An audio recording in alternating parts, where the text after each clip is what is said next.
Last time क्या किया था हमने, बोलो, केमिकल प्रॉपर्टीज ऑफ अल्कोहल किया था। उसमें क्या किया था, अल्कोहल एज न्यूक्लियोफाइल और इलेक्ट्रोफाइल। तो आज हम देखेंगे डिटेल में अल्कोहल्स एज न्यूक्लियोफाइल की कौन कौन सी रिएक्शन होती है। अल्कोहल्स एज न्यूक्लियोफाइल मतलब क्या,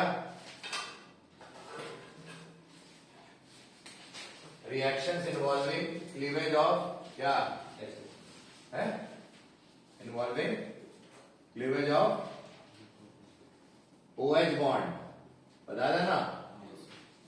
ठीक, तो ये लिख लो, OH बॉन्ड जब टूटेगा तो कौन कौन सी रिएक्शन अल्कोहल देता है वो देखेंगे। जैसे जो अल्कोहल में COH है तो ये इस वाले बॉन्ड टूटे तो हम बोलते हैं क्लीवेज ऑफ OH बॉन्ड, और जब ऐसा होता है तो अल्कोहल न्यूक्लियोफाइल जैसा बिहेव कर रहा होता है। ठीक, तो देखो पहला इसमें अंदर आता है पहले acidity of acid of alcohols and phenols.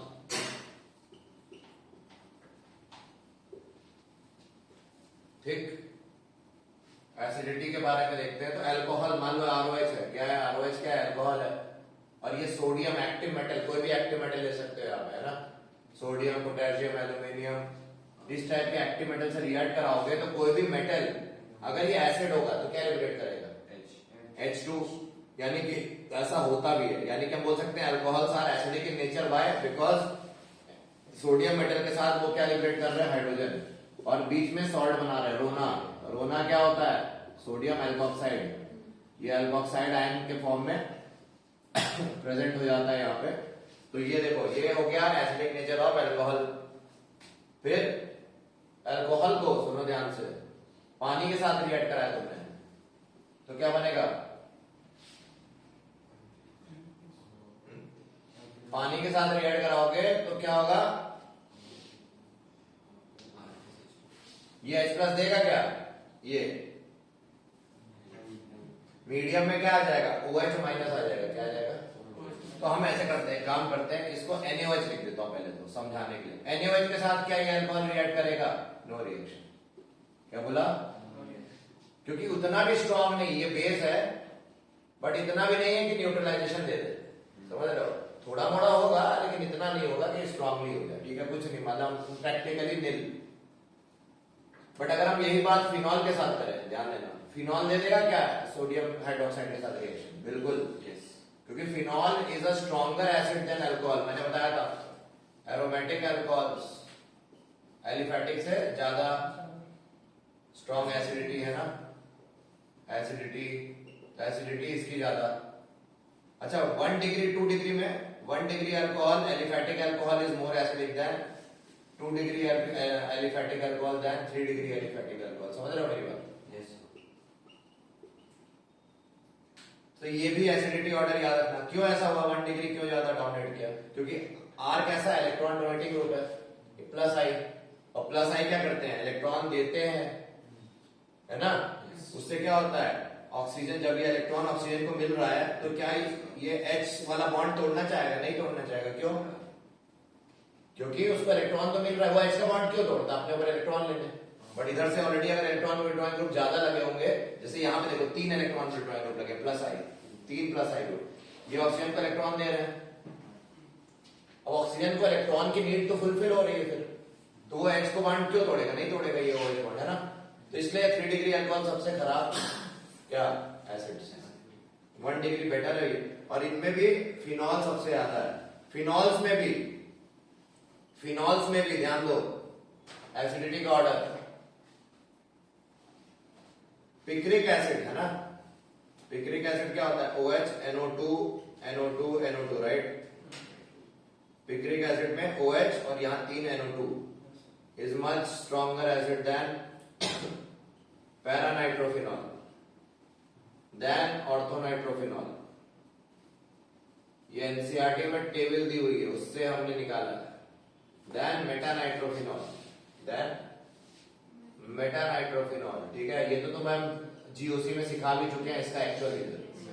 देखो यहाँ पे क्या हो रहा है, ऑर्थो में ये H जो है ये रिलीज नहीं हो पा रहा जल्दी, क्यों, intramolecular hydrogen bonding with NO2, तो ये जल्दी रिलीज नहीं हो पाता, इसलिए पैरा से हार गया। और मेटा से जीत गया क्योंकि अगर मेटा में सिर्फ इंडक्टिव इफेक्ट लग रहा है, यहाँ पे रेजोनेंस के साथ इंडक्टिव लग रहा है जो स्टेबलाइज करेगा इसके एनायन को, और यहाँ पे सिर्फ इंडक्टिव स्टेबलाइज करेगा। तो खैर वो छोड़ो, अभी के लिए तुम बस ये याद रखो एसिडिटी इस तरह से ऑर्डर, ये एक ऑर्डर याद रखोगे, और ये तो हमें पता ही है एरोमेटिक ज्यादा। तो यहाँ पे मतलब रिएक्शन होगी क्या? हाँ होगी। क्या बनेगा? Sodium phenoxide. क्या बनेगा? Sodium phenoxide moiety, sodium phenoxide, और पानी तो बनेगा। तो ये न्यूट्रलाइजेशन रिएक्शन दे देगा phenol, because phenol is much acidic then alcohol.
गया। अब मान लो हमने ऐसा अल्कोहल लिया, मान लो 3 डिग्री अल्कोहल लिया, और इसकी रिएक्शन एल्यूमिनियम के साथ करें तो क्या बनेगा? एल्यूमिनियम टर्शरी ब्यूटॉक्साइड है ना। क्या बन जाएगा? एल्यूमिनियम टर्शरी ब्यूटॉक्साइड, और हाइड्रोजन लिबरेट होगा। तो ये भी क्या दिखा रहा है कि अल्कोहल्स क्या होते हैं? एसिडिक। तो ये रिएक्शन और ये रिएक्शन अल्कोहल, एलिफेटिक अल्कोहल की एसिडिटी दिखा रहा है, ये रिएक्शन फिनॉल की एसिडिटी दिखा रहा है कि नहीं? और मैंने तुमको एक और बात बताई थी जीओसी में कि अल्कोहल में भी methanol is the only acid, sorry alcohol which is more acidic then water, followed by other alcohols.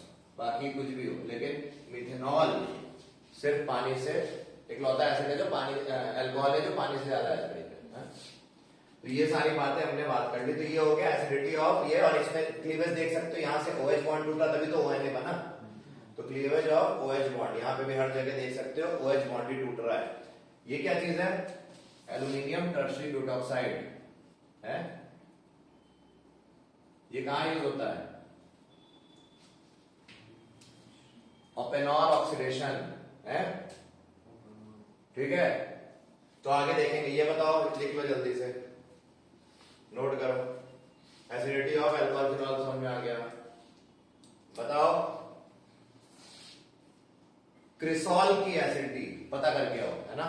मैं तो मैं होमवर्क दे रहा हूं, पता करके आओ acidity of cresol ortho meta para में कौन से क्रिसॉल की ज्यादा? क्रिसॉल पता है ना, अरे OH और CH3 पहले लेक्चर में बताया था।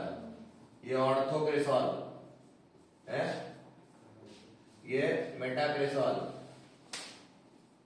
ये पैरा क्रिसॉल। इनमें तुमको पता करके आना है कि किसकी एसिडिटी ज्यादा है। कर लोगे या मैं बताऊं? सर मेटा वाली सबसे ज्यादा। ऐसा नहीं, लॉजिक।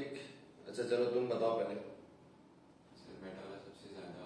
मेटा वाला ज्यादा, फिर सेकंड में क्या पैरा में गलत। नहीं, और तो देन पैरा। गलत। मेटाक्रेसॉल सबसे एसिडिक है, समझ रहे हो? क्या बोला? मेटा सबसे एसिडिक। तो मैं यहाँ मेटा पहले बना देता हूँ, ठीक। यहाँ मेटा बना दे रहा हूँ, मेटा सबसे एसिडिक है, ठीक है। और यहाँ पे ऑर्थो, ऑर्थो और पैरा सेम। ये NCERT में है, तो इसलिए रट लो। ऑर्थो पैरा की एसिडिटी क्या है? ऑलमोस्ट सेम है, बराबर लगभग लगभग। यहाँ पे इसकी क्या होगी सबसे ज्यादा पैरा मेटा की होना भी चाहिए, प्लस होना भी चाहिए, लॉजिकली भी कर सकते हो। CH3 कैसा ग्रुप है, प्लस आई और O पे माइनस जब आएगा, इसका एनायन बनाया तुमने तो उसको अनस्टेबल बनाने की कोशिश करेगा, है हाइपर कंजुगेशन दिखा नहीं पाएगा, रेजोनेंस देता नहीं है ये, तो ये अनस्टेबल बनाएगा यहां से। बट ये ऑर्थो पैरा वाले और ज्यादा अनस्टेबल बना देंगे, क्योंकि हाइपर कंजुगेशन से और इंडक्टिव दोनों से अनस्टेबल बनाएगा, और ये एटलीस्ट कुछ तो इज्जत रख रहा है। ये मेटा से अनस्टेबल बना रहा है, जो कि इतना बुरी बात नहीं है, क्योंकि ये इंडक्टिव इफेक्ट यहाँ डोमिनेट नहीं कर पाएगा, रेजोनेंस डोमिनेट्स इंडक्टिव, यहाँ हाइपर कंजुगेशन लग रहा है मेटा पे ऐसे तो ये नहीं होगा, और मेटा पे हाइपर कंजुगेशन लगेगा नहीं, ऑर्थो और पैरा पे हाइपर कंजुगेशन से अनस्टेबल हो जाएगा एनायन, तो इसलिए ये अनस्टेबल एनायन जिसका वो लेस एसिडिक वैसे भी आ रहा है। अब बस तुम्हें रटना क्या है, इन दोनों की ऑलमोस्ट एक्सपेरिमेंटली बराबर होती है, ठीक है, बहुत अच्छी बात है। तो ये हो गया हमारा खत्म एसिडिटी और अल्कोहल फिनॉल। और इसमें भी एक चीज और बता दे रहा हूं, क्या कि ऐसा क्यों होता है कि फिनॉल की एसिडिटी कहां से आ रही है। फिनॉल की एसिडिटी आ रही है जब इसको एक्वस मीडियम में तुमने डाला पानी में, तो क्या हो रहा है, ये फिनॉक्साइड आयन बना रहा है, और फिनॉक्साइड आयन क्या होता है, रेजोनेंस स्टेबलाइज्ड, क्या होता है ये रेजोनेंस स्टेबलाइज्ड, तो इसका एनायन स्टेबल है, इसलिए phenol is acidic in nature, इसकी एसिडिटी यहां से आ रही है, ठीक है। बनाओगे रेजोनेटिंग स्ट्रक्चर है, समझ जाओगे, उतना तो पढ़े ही हो, कितनी बार बता चुका हूं, ठीक है। रेजोनेटिंग स्ट्रक्चर बना देना एग्जाम में, और अगर गिव रीजन अगर आया स्कूल में, और जेई में तो पता ही है तुमको कैसे करना, तो सारी चीजें बता दी गई। नेक्स्ट सेकंड ये ए था एसिडिटी वाला ना, 1 के अंदर ए था, अब बी है, बी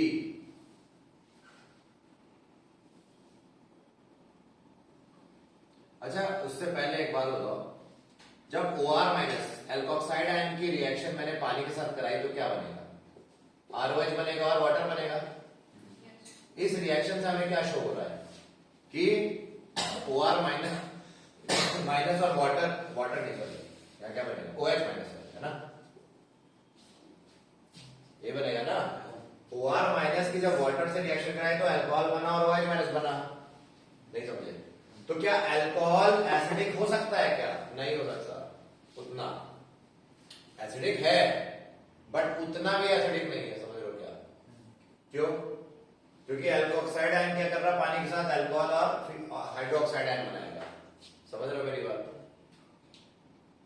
हाइड्रोक्साइड आयन और OR में ये ज्यादा बेसिक है, तो ये ज्यादा क्या रहा होगा, एसिडिक है ना, क्लियर हो गया। तो ये चीज होगी, तो base plus acid give acid, conjugate acid at conjugate base, ठीक, क्लियर हो गया, पक्का, तो नोट कर लो।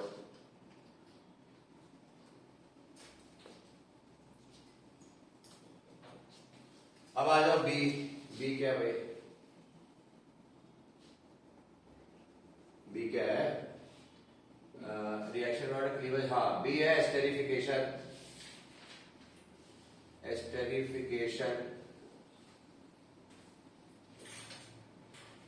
एस्टेरिफिकेशन यहां पे जो है, it is a type of acetylation बोल सकते हो इसको, एसिटिलेशन या बेंजोइलेशन कर सकते हैं आप, एसिटिलेशन या बेंजोइलेशन। एसिटिलेशन मतलब CH3CO ग्रुप का जुड़ना, ठीक, CH3CO ग्रुप के जुड़ने को क्या बोलते हैं, एसिटिलेशन। किस पे जुड़ने पे, addition of this group on what, alcohol on OH, O हटा दो, जब एडिशन कहां पे होगा, H हटेगा तो O पे जुड़ जाएगा ये ग्रुप, कौन सा ये, तो हम बोलेंगे एसिटिलेशन, क्लियर। तो यहां पे भी OH पढ़ने के लिए वजह हुआ था ना, तभी तो ये आया, पहले क्या था, ये COS था, और ये बॉन्ड जब टूटा तो CO और COCH3 आ गया, तो इसको बोलते हैं एसिटिलेशन। अल्कोहल में से H हटाओ और ये लगा, ठीक। बेंजोइलेशन में बेंजोइल ग्रुप लगा दो, बेंजोइल तो पता ही है ना, Yes. अरे बेंजीन रिंग पे CO Yes. है?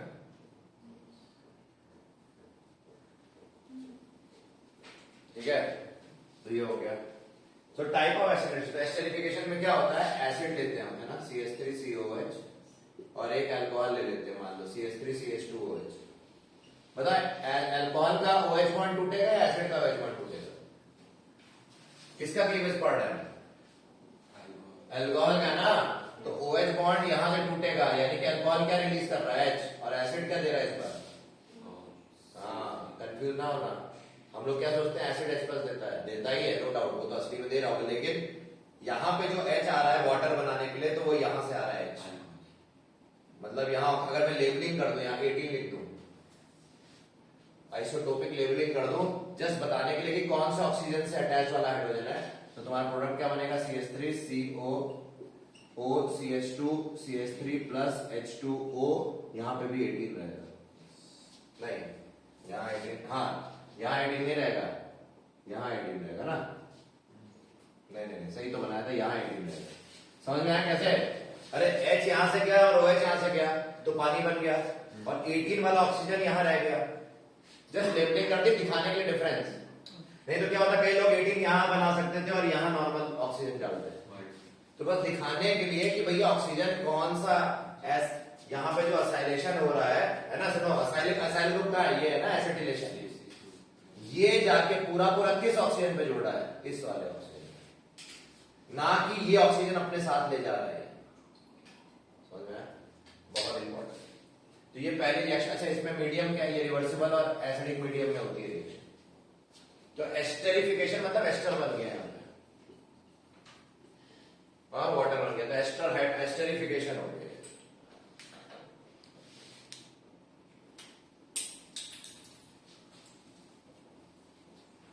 ठीक है,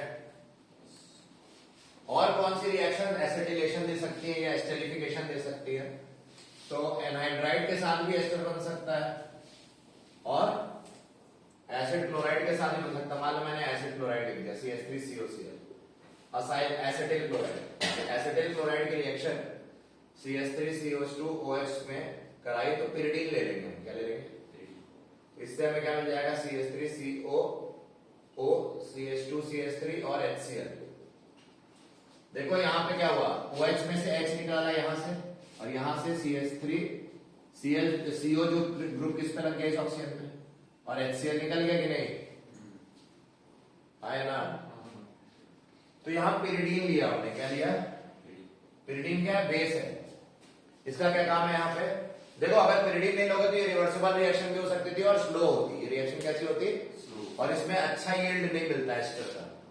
हमें इस रिएक्शन को यूनिट एक्शन बनाना, तो क्या करेगा, पिरिडीन ले लिया, पिरिडीन क्या करेगा, HCl को खा जाएगा, बेस है ना, जैसे एसिड बना उसके साथ अटैक करके इसको कंज्यूम कर लेगा, तो इसकी क्वांटिटी प्रोडक्ट साइड पे क्या हो जाएगी, कम, और प्रोडक्ट साइड पे क्वांटिटी कम, तो लीच एटलीस्ट प्रिंसिपल पढ़ा था तुमने, इक्विलिब्रियम आगे की ओर भागेगी। तो रिएक्शन आगे की ओर भागे, तो फॉरवर्ड रिएक्शन को फेवर कराने के लिए हमने पिरिडीन डाल दिया। बोलेंगे what is the role of pyridine, समझ में आ गया? और अगर हम एसिड एनहाइड्राइड ले लें, ये एसिटिक एनहाइड्राइड या इथेनोइक एनहाइड्राइड, और इसकी रिएक्शन अगर हम इथेनॉल से करा दें, तो ये H देने वाला, ये तो फिक्स है, और ये देगा ये, यानी कि ये पूरा कार्बन जो है जाके इस ऑक्सीजन पे लगेगा, तो ये वाला पार्ट किसके साथ जाएगा, H के साथ। यानी कि इस रिएक्शन में, ये भी रिवर्सिबल है, इस रिएक्शन में क्या होगा, बोलो, CH3 COO CH2 CH3 तो बनेगा ये, नो डाउट। मतलब इसके जब अटैक इस पे इमेजिन करो, और ये वाला पार्ट H के साथ जुड़ जाएगा, CH3COH, जैसे यहाँ पे ये वाला पार्ट H के साथ जुड़ा था वैसे। तो यहाँ एसिटिक एसिड मिल गया अलॉन्ग विद एस्टर, ठीक। तो ये हो गया 3 रिएक्शन एस्टरिफिकेशन के, इनको एसिटिलेशन बोला क्योंकि तीनों में एसिटिल ग्रुप जुड़ रहा है। ये एसिटिल ग्रुप था यहाँ पे, CH3CO CH3CO CH3CO, अल्कोहल के ऑक्सीजन पे जुड़ रहा है, और इसीलिए इसको एसिटिलेशन कह रहे हैं, ठीक। बट है एस्टरिफिकेशन, नोट करो।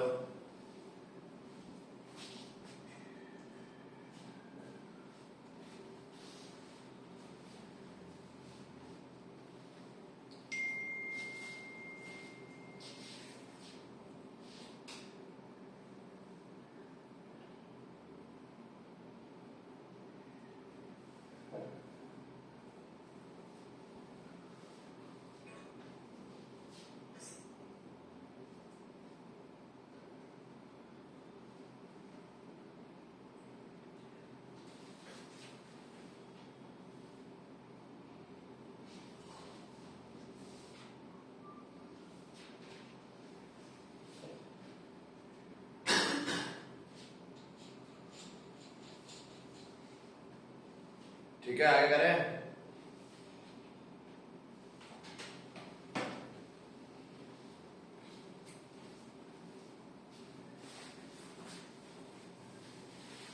तो ये OH बॉन्ड की क्लीवेज हमने देखी, रिएक्शंस इनमें OH बॉन्ड की क्लीवेज होती है। एक रिएक्शन और है इसी के अंदर, एस्टेरिफिकेशन के अंदर ही हम पढ़ने आ रहे हैं, सैलिसिलिक एसिड फॉर्मेशन। क्या सैलिसिलिक एसिड फॉर्मेशन, सॉरी क्या बोल रहा हूं, सॉरी सैलिसिलिक एसिड से एस्टर की फॉर्मेशन या एस्पिरिन बोलेंगे, एस्पिरिन फॉर्मेशन। क्या बोलेंगे? Aspirin formation. एस्पिरिन कैसे बनती है? एस्पिरिन क्या होता है? दवाई होती है ना, हाँ, एनाल्जेसिक होती है, एंटी इंफ्लेमेटरी होती है। तीनों पूछेंगे what is the role of aspirin, analgesic, anti inflammatory और एंटीपायरेटिक। रट लो, ये तीनों वर्ड लिखने होंगे। एनाल्जेसिक मतलब पेन रिलीवर, इंफ्लेमेटरी मतलब स्वेलिंग वगैरह पे काम करती है, रिड्यूस करती है, और एंटीपायरेटिक मतलब फीवर वगैरह को रोकती है, रिड्यूस करती है। तो एस्पिरिन के काफी इंपॉर्टेंट रोल है। तो एस्पिरिन का बनना किस तरह से बन रहा है? एसिटिलेशन ही है वो। कैसे? हमने सैलिसिलिक एसिड ले ली, हमने क्या लिया बोलो, और इसमें हमने रिएक्ट करा दिया एनहाइड्राइड को, जो अभी हमने एनहाइड्राइड लिया था, एसिटिक एनहाइड्राइड। तो बताओ अल्कोहल, यहां देखो इस रिएक्शन को, ये एनहाइड्राइड और अल्कोहल क्या बना रहे थे? एस्टर। तो यहां भी एनहाइड्राइड और अल्कोहल, अल्कोहल में मतलब OH ग्रुप है ना यहाँ पे, तो ये H देगा और ये वहां जाके चिपक जाएगा इस O पे। रटना आसान, और बाकी तो पता ही है। ये H प्लस की प्रेजेंस में क्या दे देगा? एस्पिरिन दे देगा। एस्पिरिन का फॉर्मूला देखो, एस्पिरिन का फॉर्मूला OCOCH3 है ना, और COH तो पहले से ही लगा हुआ था। देखो COH पहले से लगाया, यहाँ O था और COCH3 आके जुड़ गया, ये एस्पिरिन है? इसको दूसरा नाम क्या है? Acetyl salicylic acid, acetyl salicylic.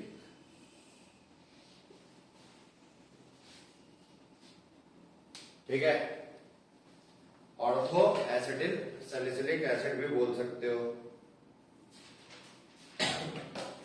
Sir, हाँ, लेकिन COH ऑलरेडी एक बल्कि ग्रुप है ना, तो जोड़ कैसे सकते हैं वो? क्या COH तो ऐसा घूम जाएगा वो, इसमें क्या उसको, तो वो लग ही सकते, लगने में क्या, मुझे लग जाएगा, कोई दिक्कत नहीं। ठीक है, ऐसे ऐसे ऐसे बना दो। होता कि ये सेम प्लेन में थोड़ी ना होते हैं, ऐसे बना दो, समझ रहे मेरी बात? और इसको ऐसे बना दो, रिपल्शन के कारण प्लेन के बाहर चले जाएंगे, कोई दिक्कत नहीं, बन तो सकता ही है। वो अलग बात है, रीअलाइन अपने आप को रीअरेंज कैसे करें, वो अपने उसकी है, हमें नहीं सोचना। ठीक है, तो एस्पिरिन फॉर्मेशन बहुत इंपॉर्टेंट आता है। इसको क्या बोलते हैं? Salicylic acid. क्या बोलते हैं? ये कहां बनता है? कोल्बेज रिएक्शन में। हाँ, कोल्बे इलेक्ट्रोलिसिस नहीं, कोल्बेज रिएक्शन में बनता है। कौन? Salicylic acid. ठीक है, जनरली वहां से बनाया जाता है।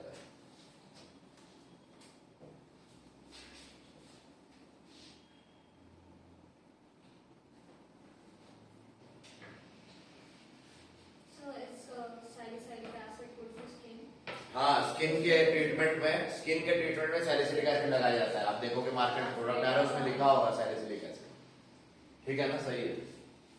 So it's good for, useful for skin products.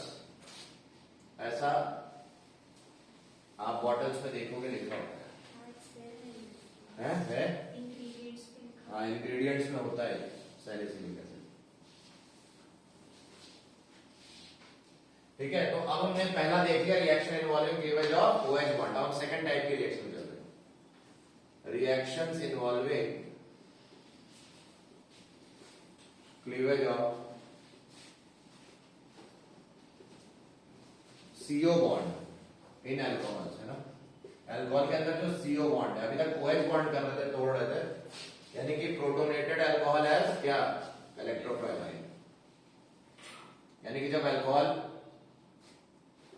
Electrophile की तरह बिहेव करेगा तब CO बॉन्ड टूटेगा। तो इसमें सबसे पहला जो रिएक्शन हमें याद करनी है वो है reaction with hydrogen halides. Hydrogen halides.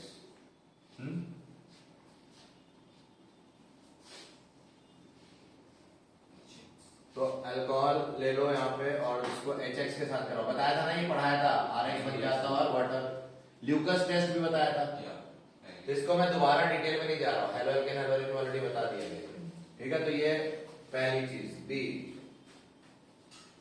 Reaction with PX3, reaction with मतलब फास्फोरस ब्रोमाइड या क्लोराइड, ये भी बता चुका हूँ है ना। एसोसिएट तो कहां से आ रहा है, PX3 में कहा एसोसिएट, तो ROH प्लस PX3 क्या दे देगा, RX एंड H3PO3, हाँ या ना। वैसे तुम PCl5 के साथ करा सकते हो, SOCl2 के साथ करा सकते हो, वो भी कर सकते हो, वो तो पता ही है तुमको। तो ये B हो गया। C, ये बिठा दे ऊपर।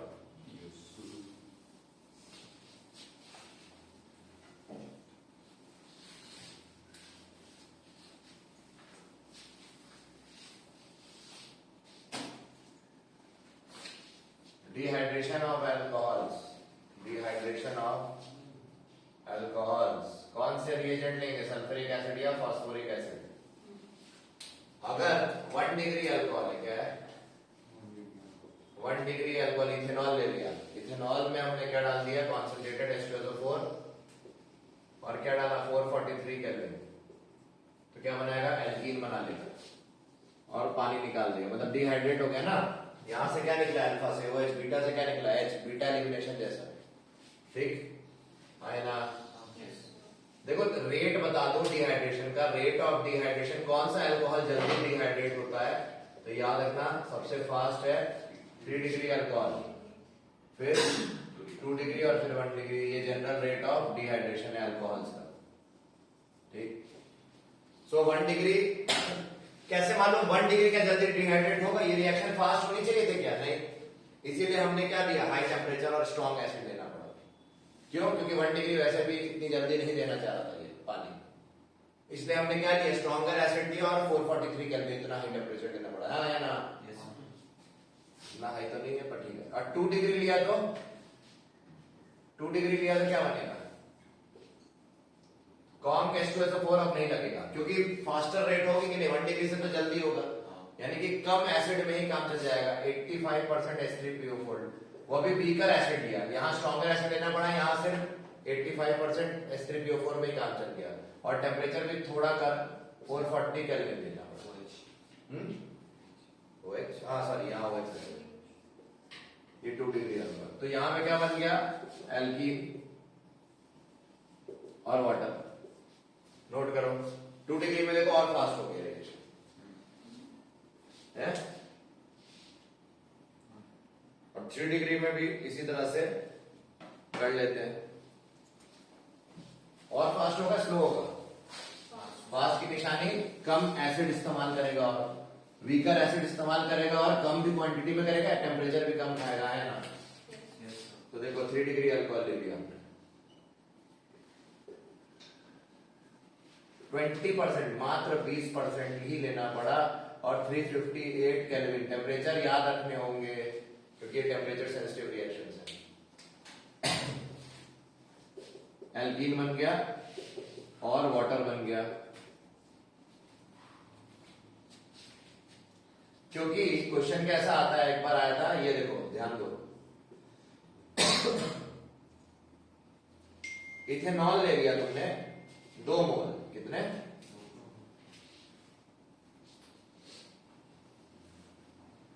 और तुमने कॉन्सेंट्रेटेड H2SO4 ले लिया, लेकिन तुमने टेम्परेचर 430 केल्विन रखा, 443 केल्विन, 440, 350, और यहां क्या आ गया 430, तो ईथर बन जाता है, क्या बन जाता है, ये टेम्परेचर सेंसिटिव है, इसलिए टेम्परेचर को याद रखना होगा।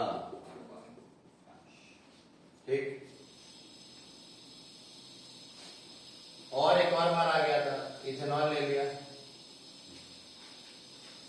और फिर से H2SO4 ले लिया तुमने और 383 केल्विन कर दिया, तो इथाइल हाइड्रोजन सल्फेट बन जाता है, इथाइल हाइड्रोजन सल्फेट बन जाता है और वाटर।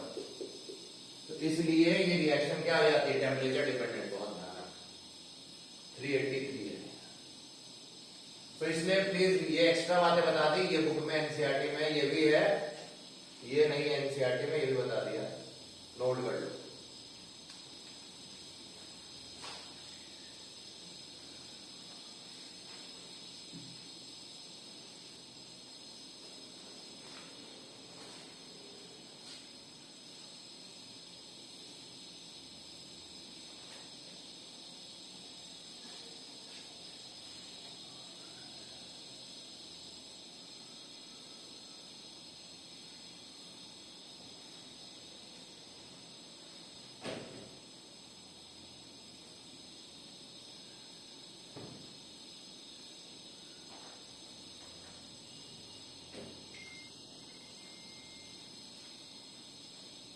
ठीक, आगे बढ़ते हैं।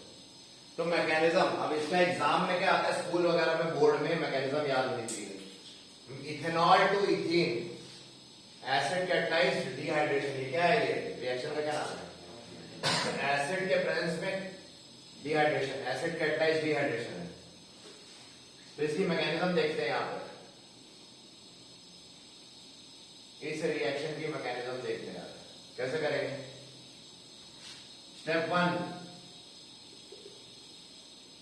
प्रोटोनेशन होगा पहले तो भाई, प्रोटोनेशन होगा मतलब ये जो इथेनॉल है ये H+ ले लेगा H2SO4 का, इस पे ये लोन का न्यूक्लियो बेस जैसा अटैक कर देगा।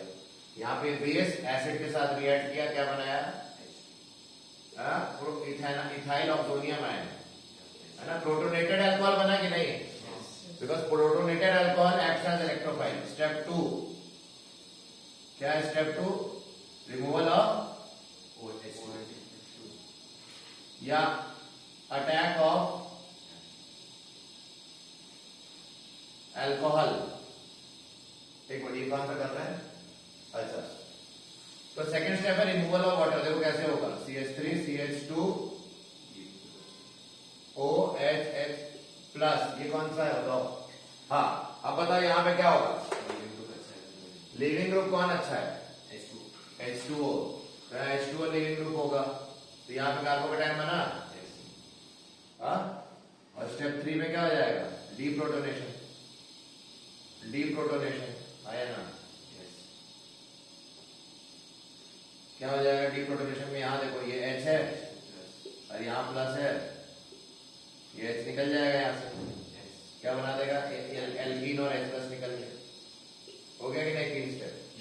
तो देखो इथीन बन गया, एनी डाउट, और वाटर तो पहले ही बन गया था, यहाँ नोट कर लो।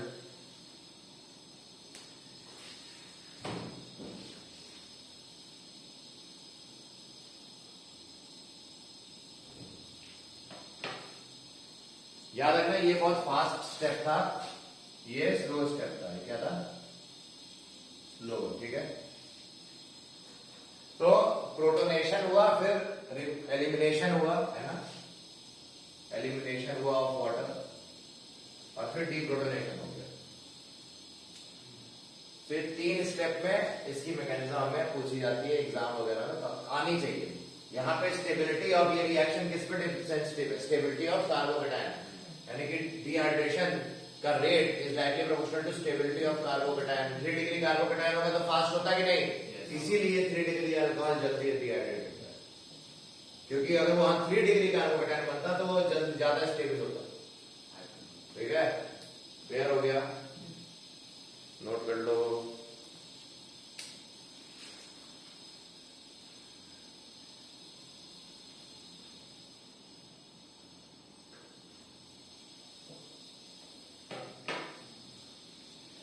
एक तो 3 हो गए, चौथा देख लेते हैं, 4th वाला, ये बता दे, डी, डी क्या है, ऑक्सीडेशन।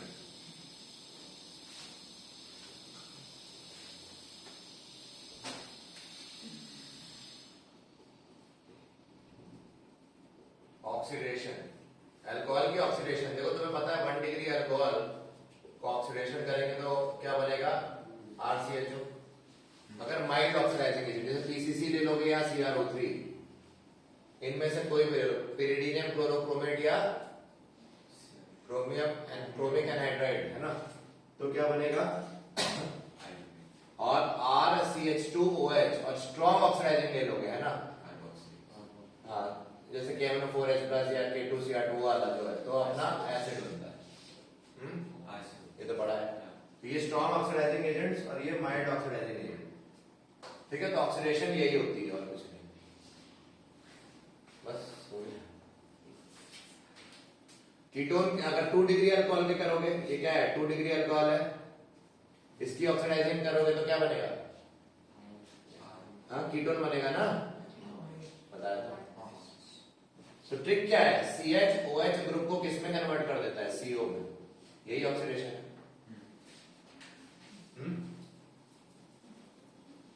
3 डिग्री ऑक्सीडाइजिंग नहीं हो पाता है किस तरह से, मतलब भाई वो थोड़ी ना, वो तो एल्कीन बनाएगा, वो क्या हो जाएगा डिहाइड्रेट हो जाएगा, 3 डिग्री होगा तो डिहाइड्रेट। ठीक है, तो ये याद रखना। तो पहले ऑक्सीडेशन लिख लो, फिर हम करते हैं नेक्स्ट रिएक्शन। ये तो हम ऑलरेडी पहले भी इसको देख चुके हैं डिटेल में। ऑक्सीडेशन और भी तरीके से होती है,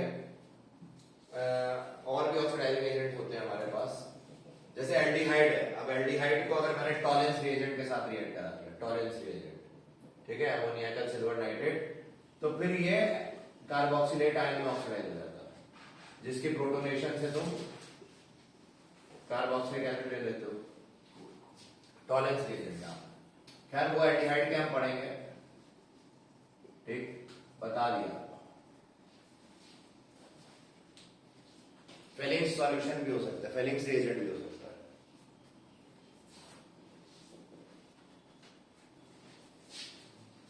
नोट करो जल्दी।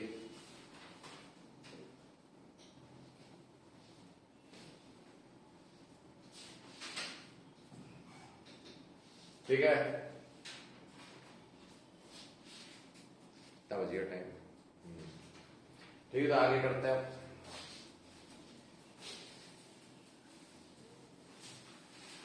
फिर क्या है हमारे पास, डिहाइड्रेशन, नहीं डिहाइड्रोजिनेशन, हाइड्रोजन का निकलना इज कॉल्ड डिहाइड्रोजिनेशन। ये भी एक तरीके का ऑक्सीडेशन ही तो हुआ।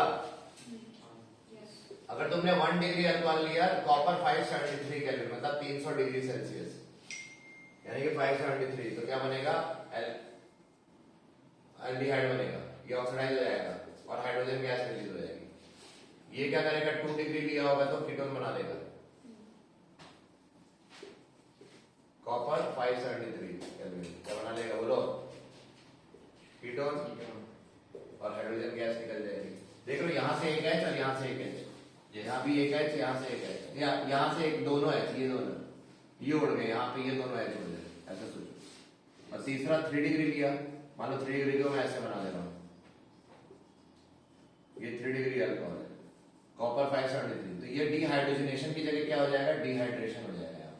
3 डिग्री अल्कोहल में डिहाइड्रेशन होगा, 1 डिग्री 2 डिग्री में डिहाइड्रोजनेशन और 3 डिग्री में डिहाइड्रेशन, पानी निकलेगा और एल्कीन बना लेगा ये। ठीक, नोट करो।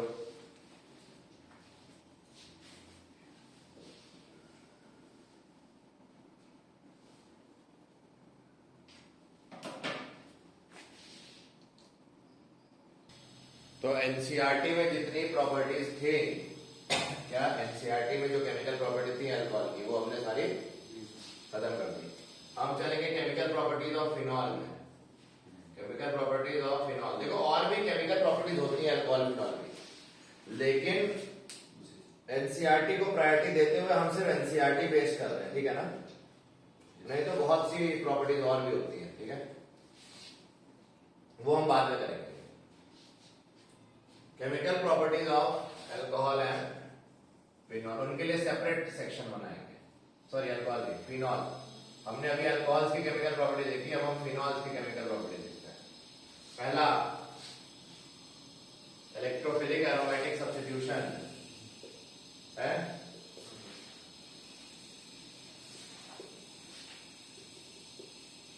इलेक्ट्रोफिलिक एरोमेटिक सब्स्टिट्यूशन, इसमें क्या है, पहला नाइट्रेशन, इलेक्ट्रोफिलिक एरोमेटिक तो पता है ना सब्स्टिट्यूशन, इलेक्ट्रोफाइल अटैक कर देगा।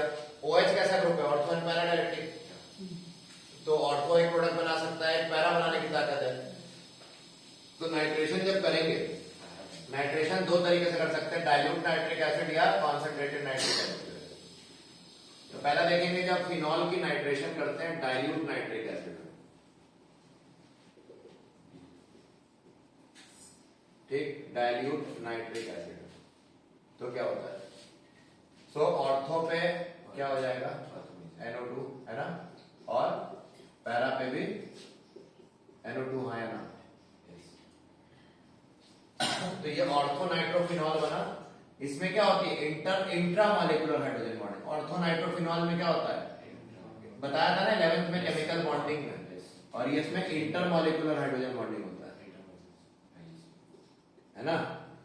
और जिसमें इंटर मॉलिक्यूलर हाइड्रोजन बॉन्डिंग होता है उसमें एसोसिएशन ज्यादा होती है, ज्यादा एसोसिएट करेगा अपने मॉलिक्यूल्स के साथ, तो इसका बॉइलिंग पॉइंट क्या हो जाएगा, बढ़ जाएगा, तो जल्दी ज्यादा वॉलेटाइल नहीं है।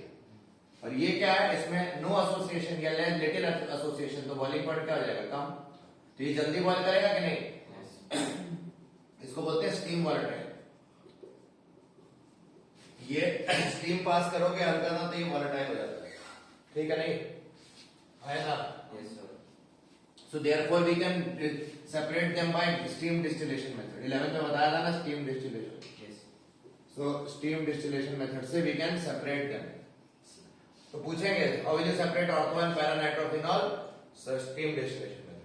One is steam volatile, that is ortho nitrophenol is steam volatile. Para nitrophenol is not steam volatile, उसका boiling point ज्यादा है।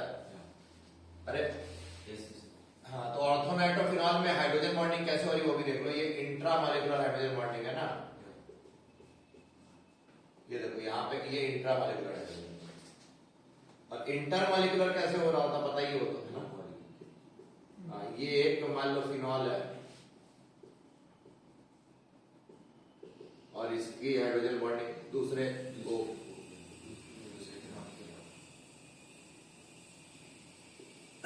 दूसरे ऑर्थो पैरा नाइट्रोफिनॉल के साथ, ऐसे करके ये चेन बनता जाता है ना।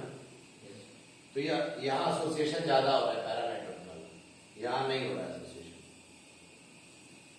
नोट करो।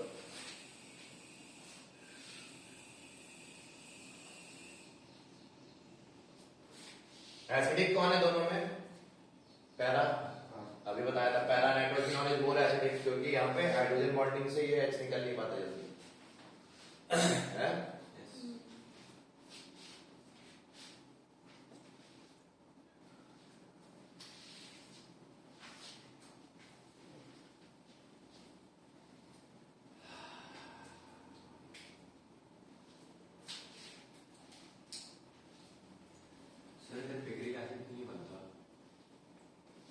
किधर, किसमें, कॉन्सेंट्रेटेड में बनेगा, डाइल्यूट में पिक्रिक एसिड नहीं बन रहा है, कॉन्सेंट्रेटेड नाइट्रिक एसिड में पिक्रिक एसिड बनेगा, ठीक।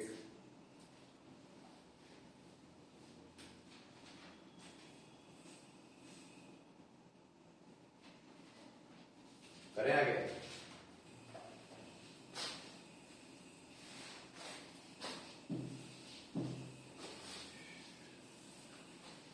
तो देखो कॉन्सेंट्रेटेड नाइट्रिक एसिड ले लोगे तो पिक्रिक एसिड बन जाएगा, फिनॉल है concentrated nitric acid will give picric acid.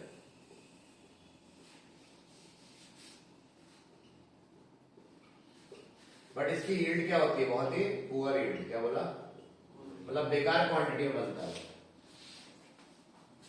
तो इस पे क्वेश्चन आ चुका है। अब एनसीईआरटी में क्या है, एक्चुअली में कैसे प्रिपेयर करोगे पिक्रिक एसिड, ये पिक्रिक एसिड है, पिक्रिक एसिड की तुमको याद होगा मैंने हेलो एल्केन हेलो रिंग में प्रिपरेशन बताई थी SNAR में।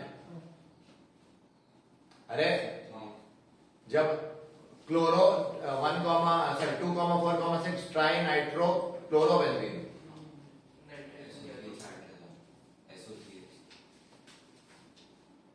SO3H नहीं, वो करके हमने बनाया था ना पिक्रिक एसिड एसिड कैसे वार्म वाटर में सिंपली वार्म कर दिया था तो भी बन गया था।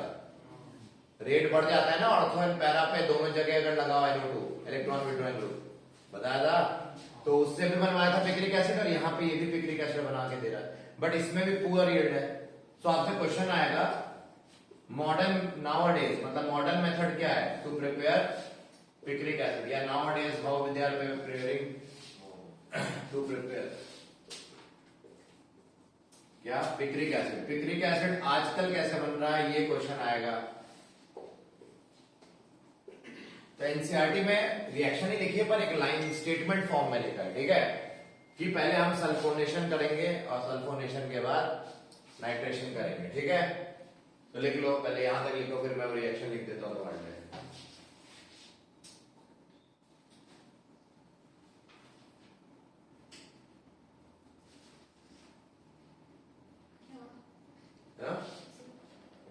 व्हाट इज इट है ना दैट वन, तो ये तो मैंने बताया था पहले। करेक्ट करेक्ट, वो तो मैंने पहले बताया।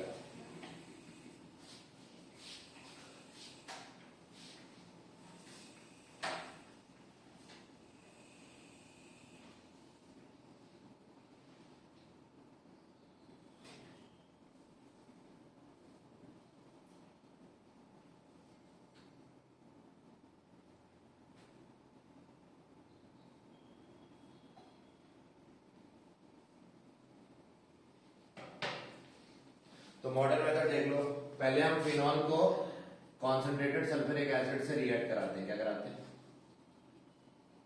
तो क्या बन जाता है 2,4 सल्फोनिक एसिड बन जाता है फिनॉल, 2,4 फिनॉल सल्फ्यूरिक एसिड है ना। और इसके बाद नाइट्रेशन कर देते हैं, कॉन्सेंट्रेटेड नाइट्रिक एसिड, क्या बन जाता है पिक्रिक एसिड।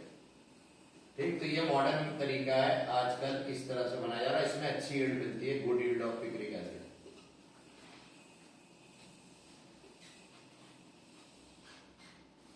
ठीक, तो नोट कर लो ये, ठीक है, इजी बस। और इसका नाम क्या है बताओ? 2,4 डाइसल्फोनिक एसिड है, कौन सा? फिनॉल। इसका नाम क्या है बोलो? पूछ सकते, इसका नाम दे देंगे फिनॉल 2,4 डाइसल्फोनिक एसिड।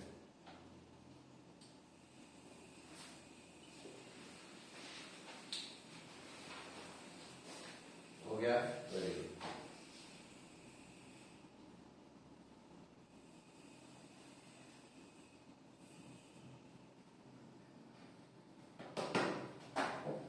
अब हैलोजिनेशन देख लेते हैं, ये इलेक्ट्रोफिलिक एरोमेटिक सब्स्टिट्यूशन में नाइट्रेशन हो गया। अब ब्रोमिनेशन देखते जा रहे हैं। ब्रोमिनेशन